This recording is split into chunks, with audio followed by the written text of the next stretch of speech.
Good evening and welcome to Sunset News this Tuesday evening, bringing you your latest updates on national developments, community stories, economics, international affairs and more. I am Diana Master. In the news tonight, Telecom Namibia Chief Executive Officer Dr. Stanley Shanapinda will step down from his position at the state-owned telecommunications company on the 1st of July 2026 after accepting a senior regional appointment with the Communications Regulators Association of Southern Africa, known as CRASA. The development was announced in an internal memorandum circulated by Telecom Namibia's Corporate Communications and Public Relations Department. Shanapinda has been appointed Executive Secretary of CRASA, a regional body headquartered in Botswana representing communications regulators across Southern Africa. He was appointed Chief Executive Officer of Telecom Namibia in October 2020 and officially assumed office in January 2021. In our next story, negotiations between the Namibian National Students Organization, NANSO, and NSFAF have collapsed after student leaders walked out of a meeting earlier today. The breakdown comes amid ongoing concerns over delays in student funding disbursements. According to NANSO spokesperson Jesse Abraham, the organization has discontinued talks, saying discussions failed to secure firm commitments on immediate payments to students. He said student leaders were not willing to, in his words, sell out the interests of students. Abraham further stated that NSFAF had not committed to the immediate disbursement of student funds, which remains a key demand. The funding delays continue to affect students who rely on financial support for tuition, accommodation, and study-related expenses. My name is Jesse Abraham. I'm the spokesperson for the Namibian National Students Organization, formerly known as NANSO. We have just left abruptly here at the NSFAF head office in Eros.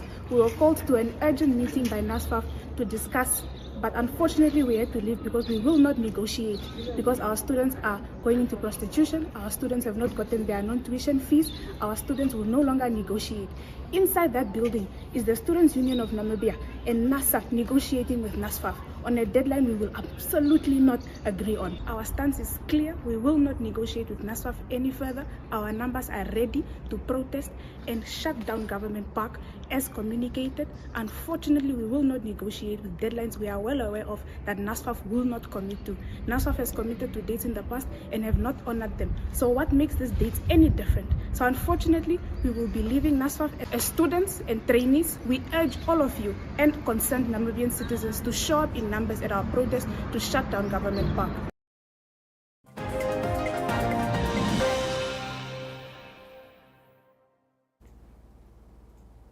Sex worker leaders from across the country commemorated International Sex Workers Day today in Okahanja.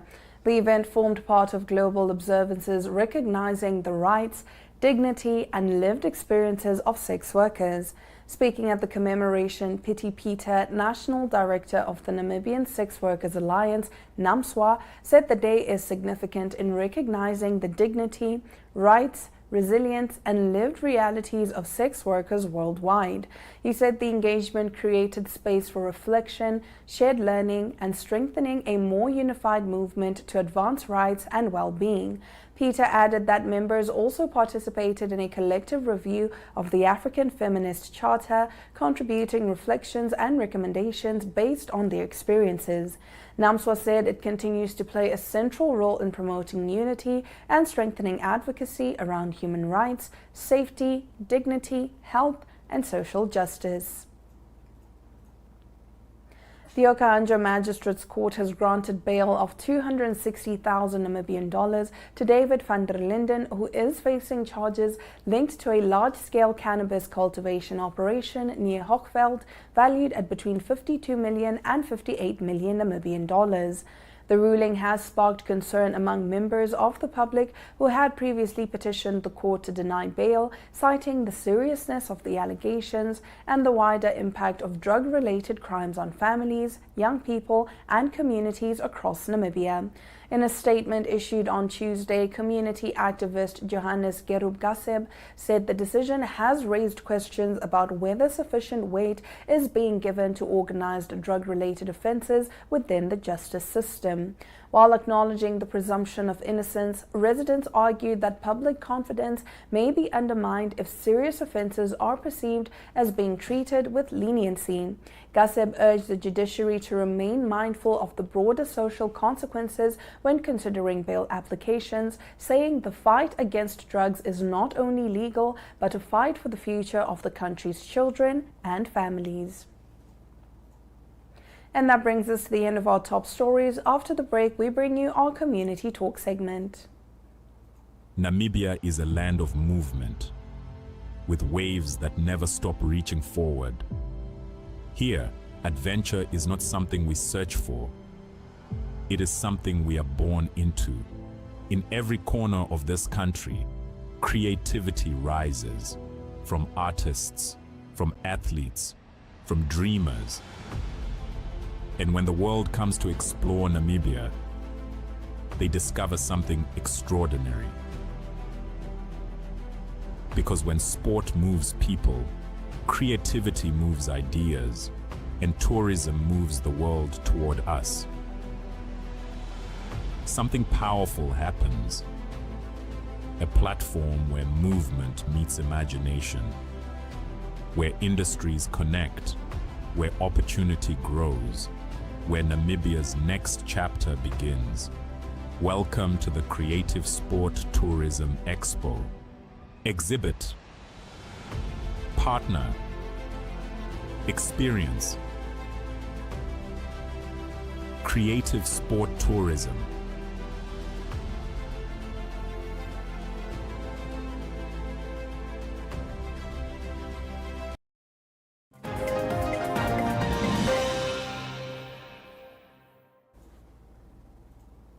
Tonight in our Community Talk segment, the principal of Olukolo Primary School, Nelao Kayofa, has expressed appreciation following the donation of approximately 97 pairs of school shoes to learners. Kayofa said the support came at a crucial time, noting that with an enrollment of 966 learners, many families face financial challenges and some children often begin the school term feeling different from their peers. She added that the donation will ensure that approximately 97 learners are now able to attend school with confidence, dignity, and a stronger sense of belonging. The school leadership welcomed the gesture, saying it promotes equality and inclusion among learners. To support us, and your support came at a critical time, considering the season. With an enrollment of 966 learners,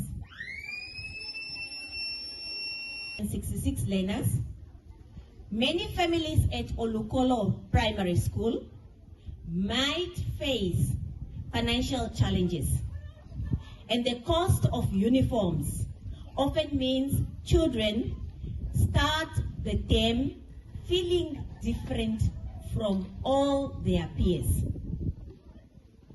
Because of your donation that we are to receive today, they identified 110 learners will now be able to attend school with so much confidence.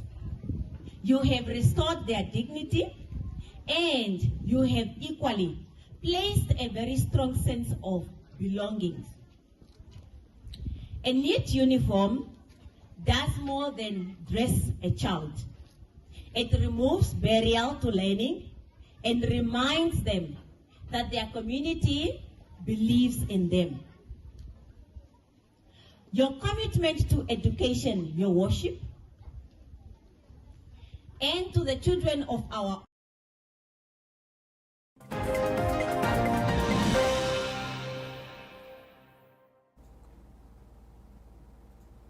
The latest news in the world of economics to follow right after this.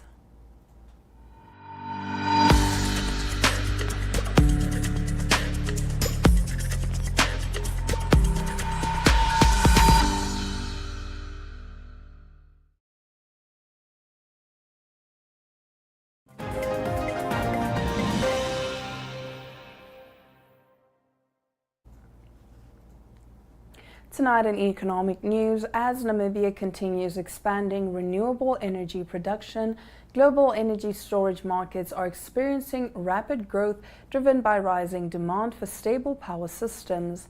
InfoLink Consulting reports that global energy storage cell shipments reached 205.52 gigawatt hours in the first quarter of 2026, representing a 98.7% increase year-on-year. The growth is driven by strong demand from utility-scale and residential energy storage systems as renewable energy adoption expands worldwide. The top 10 manufacturers now account for 85.2% of global shipments, with leading suppliers including CATL, Lithium, Eve Energy, BYD, and Calb. Utility-scale storage dominated the market with 178.27 gigawatt hours, while residential systems grew by nearly 300% year-on-year. In Namibia, energy storage remains in an early development phase, with several major projects underway to support renewable integration, including Nampower's Umburu and Lithop's battery storage systems. In our next story, NamWater has announced that the Von Bach water treatment plant will be without electrical power on the 5th of June from 7 a.m. in the morning until 6 p.m. in the evening. The power outage will be implemented by NamPower as part of infrastructure work to extend the 11 kilovolt and 66 kilovolt bus bar to a mobile substation, according to NamWater. The utility said the total station isolation will directly affect operations at the treatment plant and its pump stations. As a result, the pump stations will be unable to transfer water during the outage period and until power supply is fully restored.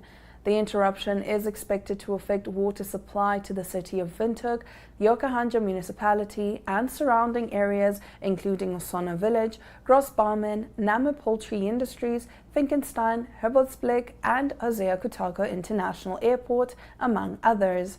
NamWater spokesperson Lot Ndamanomata said the outage is necessary to allow critical maintenance and upgrades to the power infrastructure supporting the plant. Residents and businesses in the affected areas are advised to prepare for possible water interruptions during the scheduled maintenance period. And now let's take a look at the economic indicators.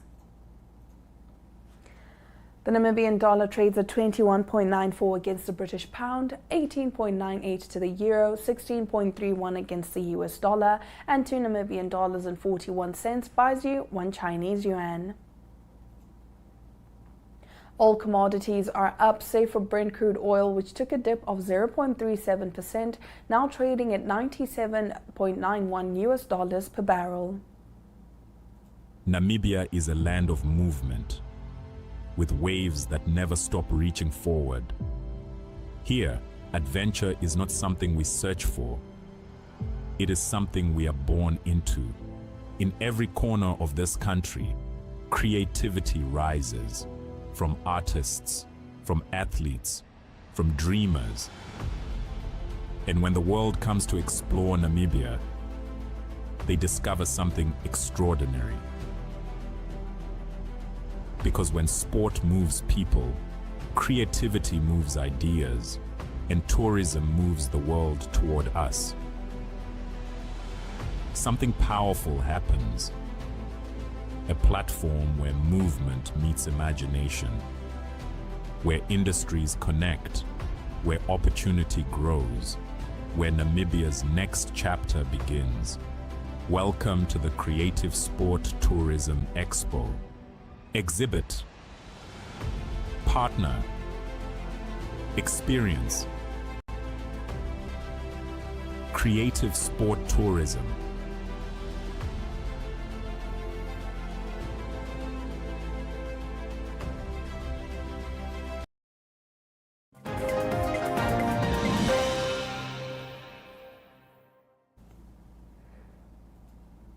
And now for the international news. Kenya's President William Ruto has defended a planned US-built Ebola quarantine facility at Laikipia Air Base, even as a court halted the project and protests erupted nearby.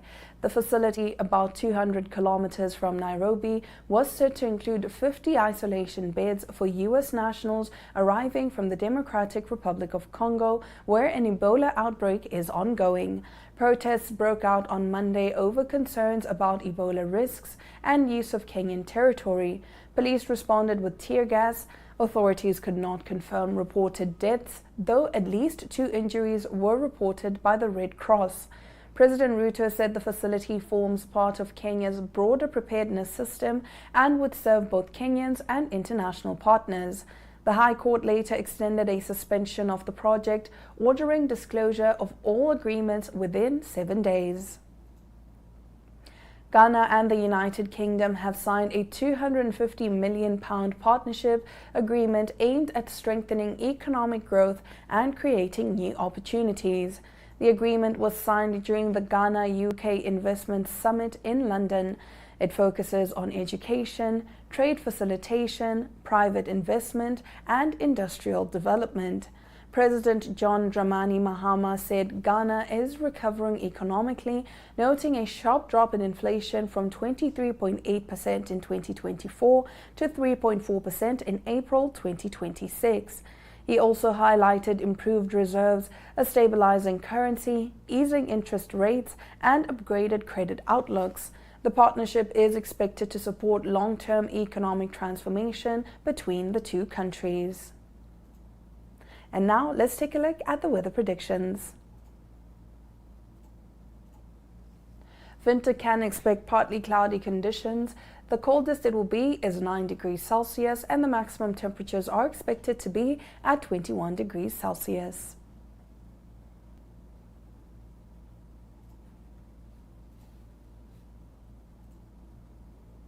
Looking over at the coast in Walvis Bay, partly cloudy conditions are expected as well. Maximum temperatures of 19 degrees Celsius and minimum temperatures of 13 degrees Celsius to be expected. In Aranos, it's bright, clear, sunny conditions. Minimum temperatures are expected to be at 13 degrees Celsius and maximum temperatures are expected to be at 26 degrees Celsius.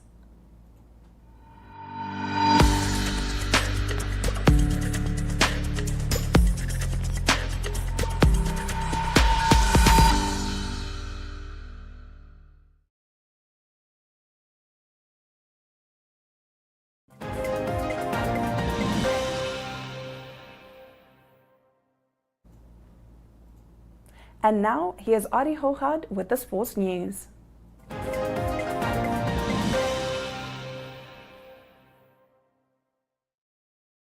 Good day everyone, time for international sports news, and starting off with tennis news first. French Open, it is mostly second round games that's being played at the moment in Roland Garros in Paris, one of the majors of the men and women playing in the tournament. In the men's side of the draw, it's number 2 seed Alexander Zverev. He's safely through to the third round. He beat Thomas Mashav by 6-4, 6-2 and 6-2. And then also it was Novak Djokovic. He's also playing the tournament. He's the number 3 seed. He beat Valentin Arroyo by 6-3, 6-2, 6-7 and 6-3 to advance to the third round as well. In the women's side of the draw, it was number 8 seed Mira Andreeva that's through to the third round as well, beating Maria Bussels in 3 sets. And then 2 other highly seeded players, it's 15 seeded Marta Kostic and also Elina Svitolina. They both through to the third round in the French Open. And then it's also number 3 seed Iga Swiatek. She beat Simone Biles by 6-2 and 6-3, and she's also through to the third round. Moving on to cricket news, it's IPL, the Indian Premier League, and it was an eliminator that was played, and it was the Rajasthan Royals that beat the Sunrisers Hyderabad. They beat them by 47 runs, and it was a big performance by Vaibhav Suryavanshi. He's just 15 years old, and he scored 97 runs off just 29 deliveries. He's an amazing cricketer, and it was the first Rajasthan Royals that scored 243 for the loss of 8 wickets in their 20 overs, and then the Sunrisers Hyderabad got 196 all out. So it is the Rajasthan Royals that will play on Friday. They will play against the Gujarat Titans. The winner of that game will play in the final on Sunday against the Royal Challengers Bangalore. Closing off today's international sports news, it is soccer news. It is a UEFA Conference League final. Crystal Palace beating Rayo Vallecano. They beat them by 1-0. It was in the second half, Philippe Mateta that scored the second half goal. So Crystal Palace win is the third English team to win this title in the past 5 years. That's international sports news for today. Hope you have a great sport day. We'll talk international sport again tomorrow. Goodbye.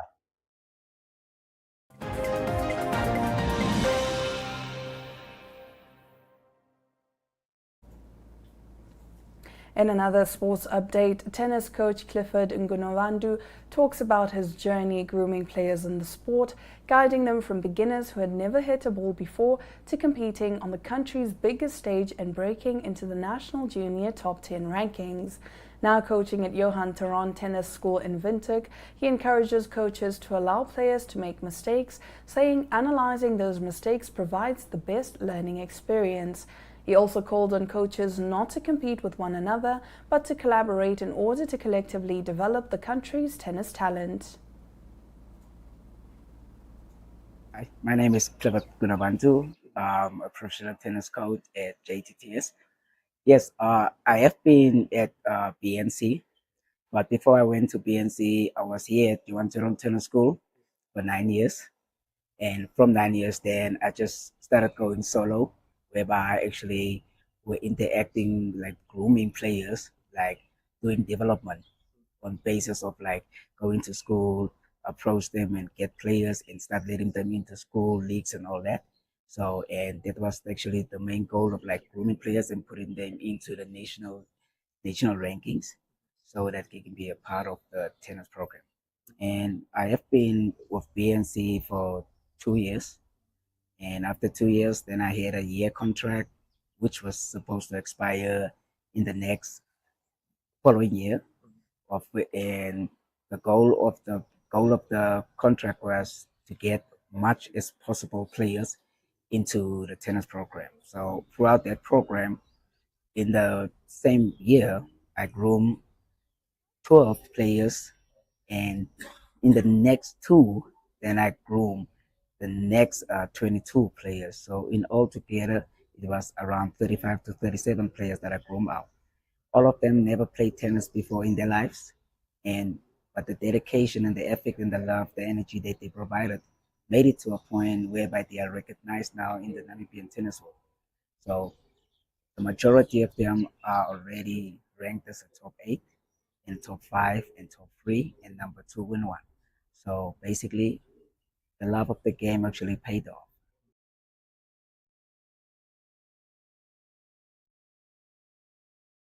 Okay, so far, due to the growth of young athletes participating, is that actually output layout whereby it's all about the winning and losing.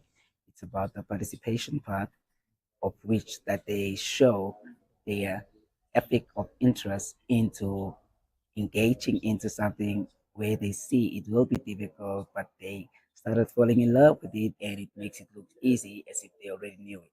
So the whole goal in this is, for a couple of years, we have a heck of number of D-lines whereby we have less tennis players. So what we want to do is we want to have more participations going than just to like have more players sitting and watching. So we want ones who are watching, they have to get in and play, and the ones who are sitting and watching have to be the next ones following up to go play. Yeah.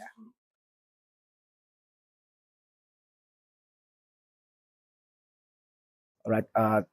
The only access whereby we can actually have players to achieve is when we actually have to start getting them involved, because they can be players that can actually uplift their performance, but with no motivation and more dedication and responsibilities, it will be a little bit difficult. So we want more participations, whether it's win or lose, of which we know the energy that they provide is going to be the one that's going to give us the drive to let them get where they are. And definitely, we know how to get them there. So we have no doubt on competing with them.